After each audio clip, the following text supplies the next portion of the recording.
Okay. Bueno, buenos días a todos, ¿verdad? Mi nombre es Jimmy Curi, médico residente de primer año del posgrado de radiología, y hoy vamos a hablar sobre las neoplasias pulmonares malignas, ¿verdad?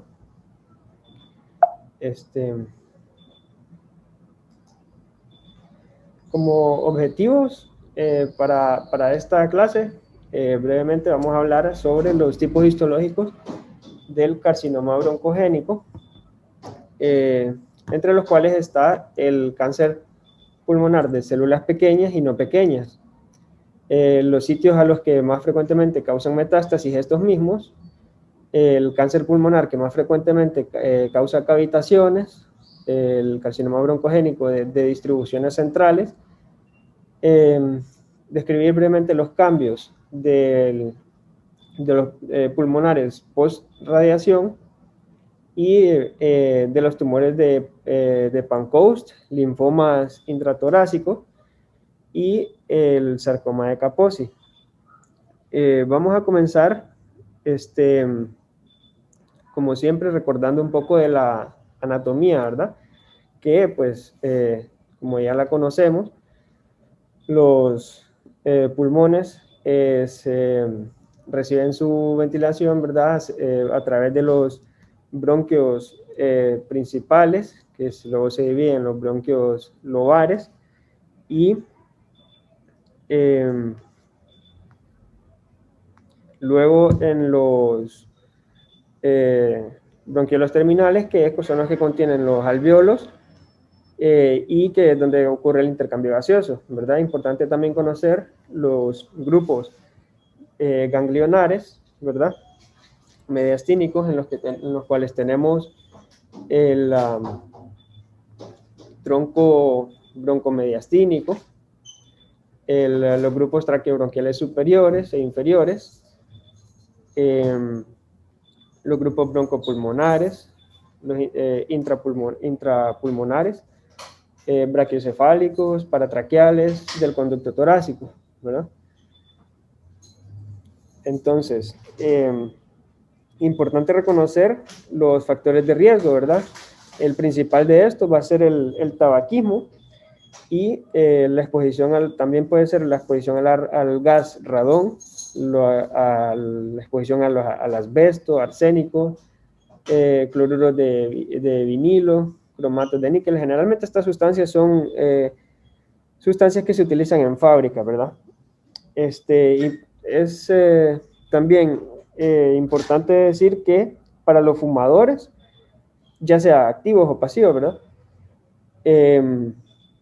Tiene una gran implicación, y para los fumadores que dejan de fumar durante 10 años, ellos pueden reducir hasta un 50% el riesgo de desarrollar estos cánceres en comparación con las personas que persisten con el hábito.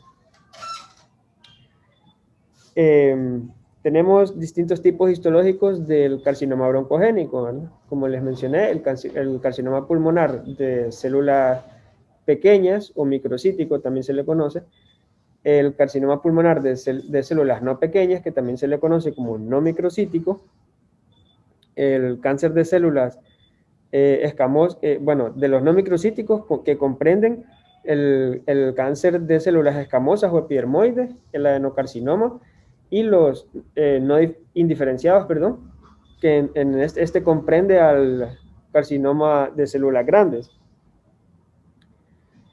En cuanto al carcinoma de células pequeñas, pues tenemos que es un subtipo de carcinoma broncogénico que se separa, ¿verdad? Se maneja por separado del cáncer de pulmón de células no pequeñas, porque estos tienen su presentación clínica y características radiológicas. También van a tener un tratamiento y pronóstico diferentes, ¿verdad? Propios de cada uno. El de células pequeñas representa el 25% de los carcinomas pulmonares, y están bastante ligados a lo que es el tabaquismo. Son tumores que tienen un crecimiento rápido, son muy malignos y causan metástasis muy ampliamente. Estos pacientes, a pesar de inicialmente mostrar una respuesta favorable a la quimioterapia o la radioterapia, siempre van a tener un pronóstico reservado, porque generalmente son tumores que no son resecables a pesar de que tengan esta buena respuesta a los tratamientos inicialmente. La presentación clínica de estos, pues inicialmente van a tener sus síntomas constitucionales, ¿verdad? Su fiebre, malestar general, pérdida de peso, y decimos que ya tienen un tumor primario cuando existe tos, hemoptisis o disnea, ¿verdad? Al encontrar estridor, que generalmente va a ser causado por una compresión de la vía aérea, disfagia por compresión esofágica del tumor o ronquera por parálisis del nervio laríngeo recurrente, vamos a sospechar en que ya hay una invasión local. También puede haber una diseminación metastásica que va a afectar hasta el 70% de las personas, ¿verdad? Estos van a tener dolor óseo por la metástasis a este nivel, pueden tener metástasis al sistema nervioso central que se va a manifestar con un déficit neurológico focal, y dolor en el cuadrante superior derecho cuando hay metástasis a hígado, ¿verdad? Hepática. Es importante aclarar que la radiografía de tórax solo detecta el 40% de los casos. Es por eso que se utiliza la tomografía, se puede utilizar también otra aclaración importante es que estos son diagnósticos histológicos. Entonces, por eso se deben realizar biopsias, ya sea guiadas por ultrasonido o tomografía. También se pueden realizar broncoscopías, ¿verdad? Y otra modalidad que en nuestro país casi no se practica, que es la tomografía por emisión de positrones, que esta lo que hace es que trabaja a nivel molecular de los tejidos, por lo que permite una relativamente mejor caracterización histológica de las lesiones en comparación con las técnicas de imagen anatómicas que conocemos nosotros. En cuanto a sus características, estos van a tener van a surgir, perdón, de los troncos principales de los bronquios lobares, ¿verdad?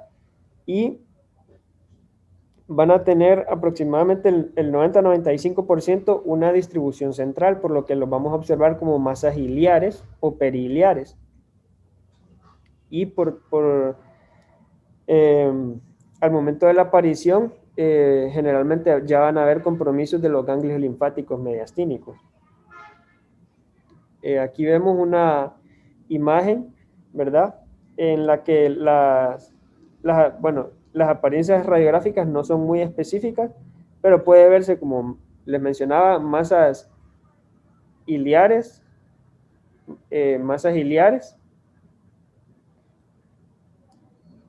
o periliares, que generalmente van a estar acompañadas de ensanchamientos mediastinales y agrandamiento por el agrandamiento de los ganglios mediastínicos. De hecho, la afectación mediastínica generalmente va a ser la característica que más va a llamar la atención en estos pacientes, ya que la masa primaria puede no estar claramente visible.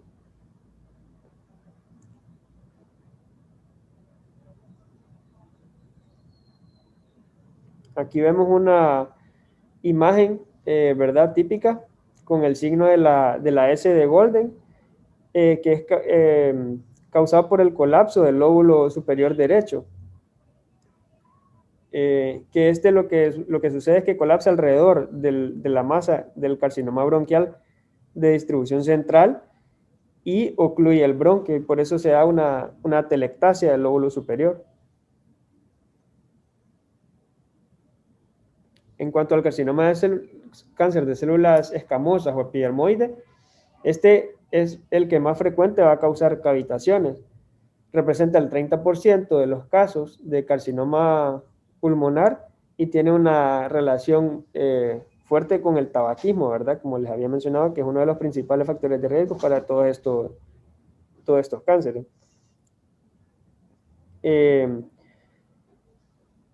Pero este va a tener un buen pronóstico y se manifiesta como atelectasias obstructivas o neumonías y hemoptisis.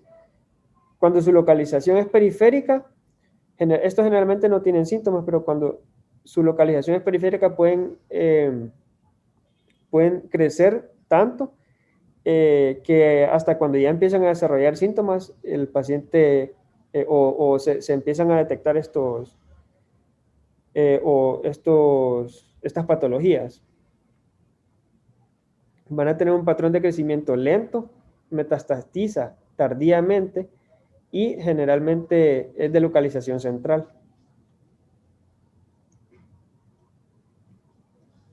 Aquí vemos un carcinoma epidermoide del bronquio que muestra una cavitación.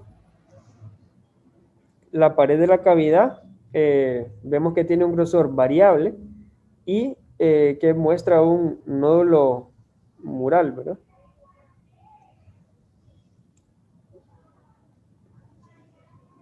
Del adenocarcinoma pulmonar, decimos que es el más frecuente de todos los carcinomas pulmonares, ¿verdad? Y es el tipo más frecuente dentro de la población no fumadora.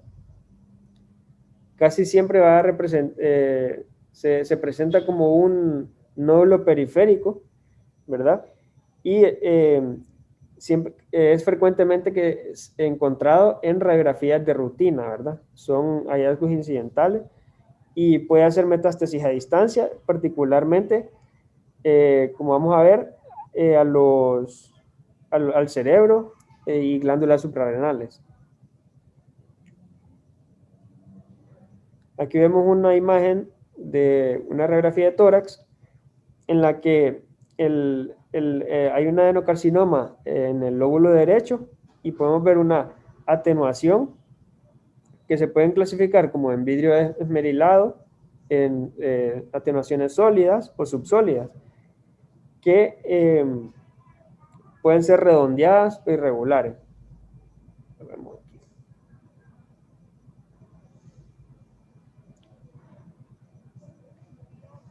En cuanto al carcinoma de células grandes, pues este es el menos frecuente de todos los cánceres de pulmón. Radiográficamente va a ser una masa periférica de atenuación sólida y en márgenes irregulares. Va a tener un crecimiento rápido y va a causar metástasis tempranas y incluso pueden presentar necrosis focales. Aquí vemos los sitios de metástasis más frecuentes de estos tipos de cáncer, el de carcinomas de células pequeñas y de células no pequeñas.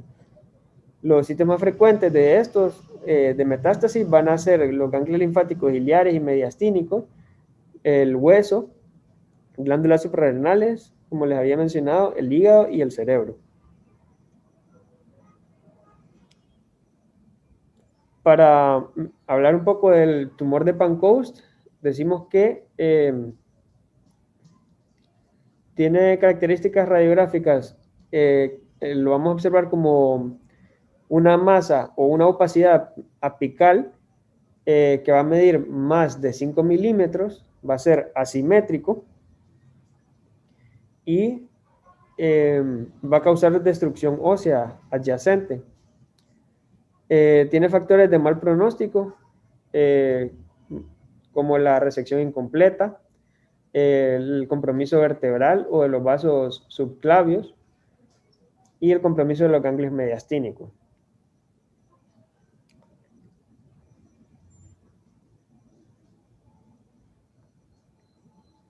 Aquí vemos una opacidad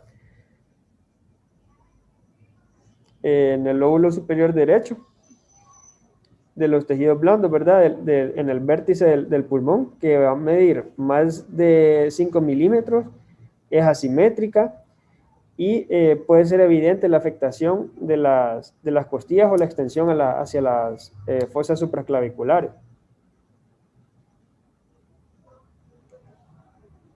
Para mencionar un poco de los cambios post-radiación de los pulmones, ¿verdad? Pueden generar una neumonitis radiógena, que es una complicación aguda. Eh, Suelen ser bilaterales, con opacidades con patrón de vidrio deslustrado, que generalmente van a resolver, pero que van a resolver gradualmente en el tiempo, pero pueden progresar a focos de fibrosis lineales e incluso pérdida de volumen y bronquiectasias por la tracción. Eh, Otro patrón que podemos encontrar en estas condiciones son las opacidades o las consolidaciones focales nodulares, pero estas ya plantean un diagnóstico diferencial eh, con existencia de segundas neoplasias. Y para esto es necesario correlacionar el tratamiento que haya recibido el paciente y el tiempo que ha transcurrido para concluir en otra sospecha diagnóstica.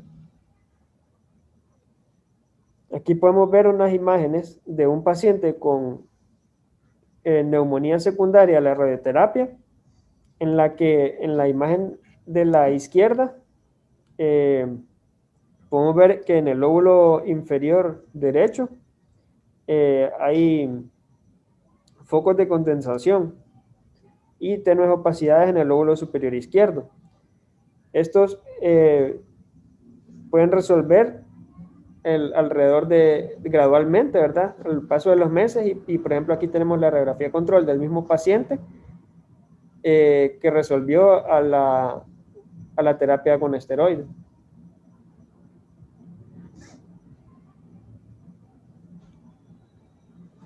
En cuanto al linfoma intratorácico, pues la mayoría de los pacientes van a ser asintomáticos. Y cuando presentan síntomas, el principal de esto va a ser la tos. La mitad de estos pacientes, el 50%, va a tener radiografías de tórax normales. Las alteraciones radiológicas más usuales son las adenopatías mediastinales y no existen un hallazgo característico patognomónico que pueda diferenciar al linfoma de Hodgkin con el no Hodgkin. Pero los que se reportan con mayor frecuencia son los linfomas de Hodgkin. Y es importante mencionar que es la neoplasia más frecuente del mediastino anterior en las edades pediátricas. Aquí vemos una imagen que nos muestra el mediastino anterior que se encuentra ocupado por una gran masa sin calcificaciones evidentes en su interior y sin signos de derrame pleural, que finalmente correspondió al diagnóstico de un linfoma de Hodgkin. El sarcoma de Kaposi es un tumor vascular de bajo grado que se asocia a infecciones por virus del herpes 8 y en los hallazgos de imagenológicos lo que vamos a encontrar son nódulos mal definidos, como vemos en la imagen, engrosamiento del intersticio, peribroncovascular, derrame pleural y incluso pueden haber adenopatías mediastínicas cervicales y axilares. Y con eso, pues, es lo que tenía preparado para la clase de hoy. No sé si tienen alguna pregunta.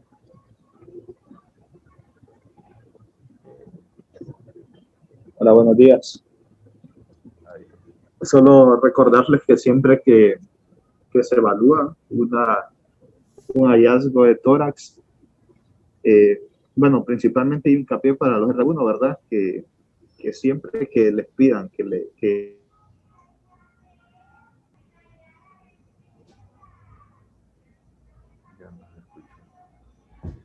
No se escucha, Lorenzo. Postero anterior y también una proyección lateral para así ubicarse. Y tomar en cuenta lo que usted ya mencionó, ¿verdad? Todas las características epidemiológicas, ya que ciertos tipos de neoplasias pues tienen más predisposición por la periferia, otros tienen más predisposición central. También las características que puedan tener, que algunos tienden a cavitarse, otros no. Y siempre tomar en cuenta que si se observan esos nódulos pulmonares y que tienen ya esas características de malignidad, que tengan especulaciones o que tengan un crecimiento rápido, a esos hay que tomarle mucha importancia. Y el siguiente paso es proceder a la tomografía computarizada contrastada. Bueno, ese sería mi aporte. Gracias. Buenos días, compañeros. Gracias a Jimmy por darnos la clase el día de hoy.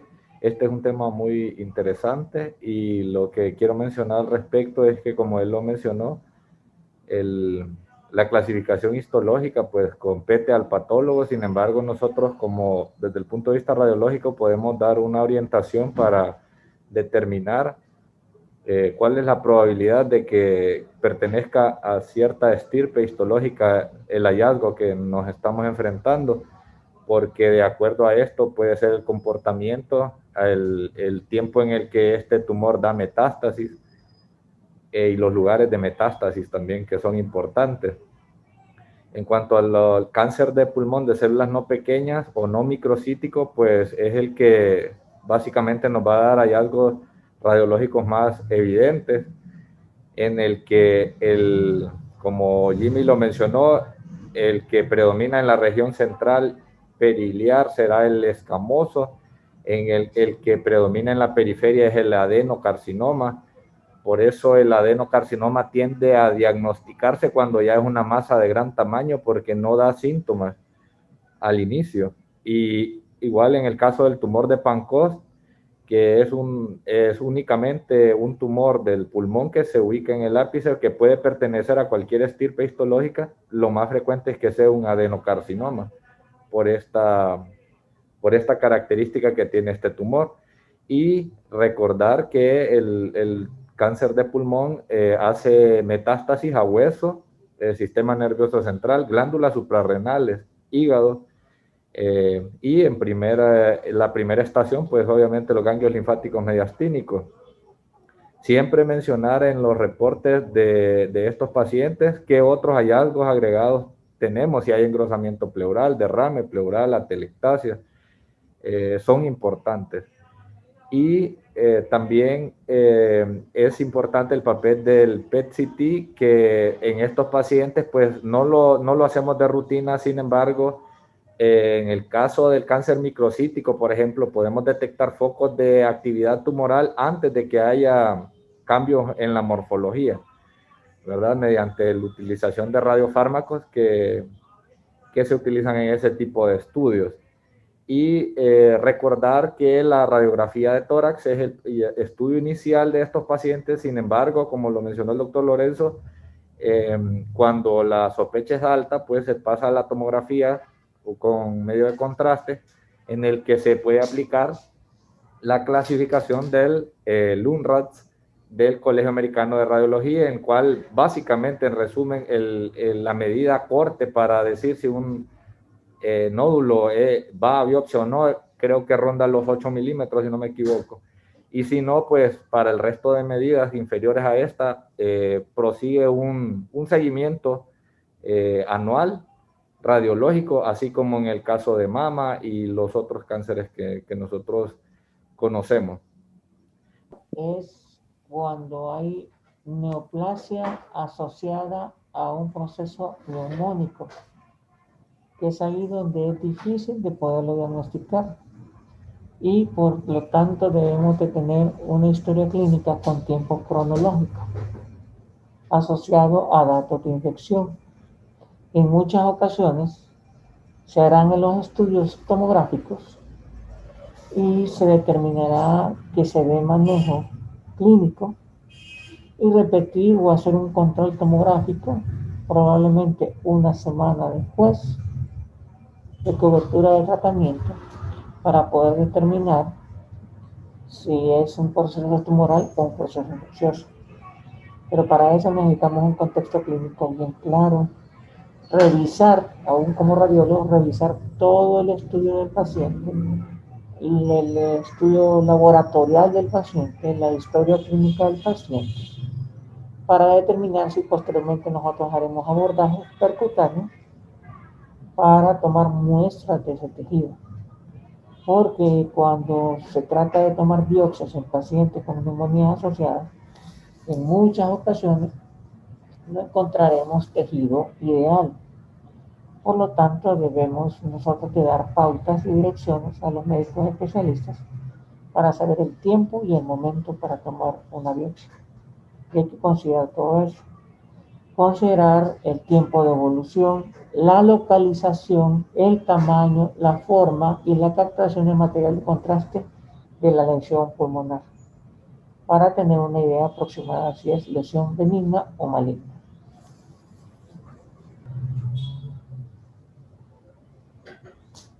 No sé si tienen algún comentario. Buenos días, doctor. Buenos días, compañeros. Solo que tengan en cuenta, ¿verdad? Lo que dijo Jimmy, que tener presente todas las manifestaciones radiológicas del cáncer de pulmón. Muchas veces uno espera ver masa o nódulo, pero otras veces, como mencionó Jimmy, solo vamos a encontrar a veces atelectasia. Yo he visto cánceres que solo se manifiestan también con derrame pleural inicialmente. Entonces es importante tener todas esas manifestaciones y no solo pensar en ver la masa o el nódulo para pensar en un cáncer, ¿verdad? Jimmy presentó 2 casos ahí donde solo había atelectasia del lóbulo superior, que a veces siempre es signo de obstrucción del bronquio del lóbulo superior, ¿verdad? Y recordar que cuando hablamos de neoplasia pulmonar en general, siempre lo más frecuente es la metástasis. Por eso yo les pido que siempre estudien metástasis pulmonar, es decir, metástasis de otros cánceres a pulmón.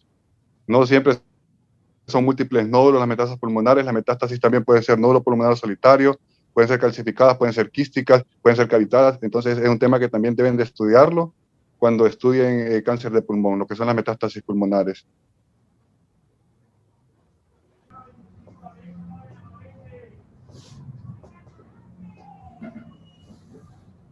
Bueno, si no tienen más comentarios, estaríamos como concluida la clase del día de hoy.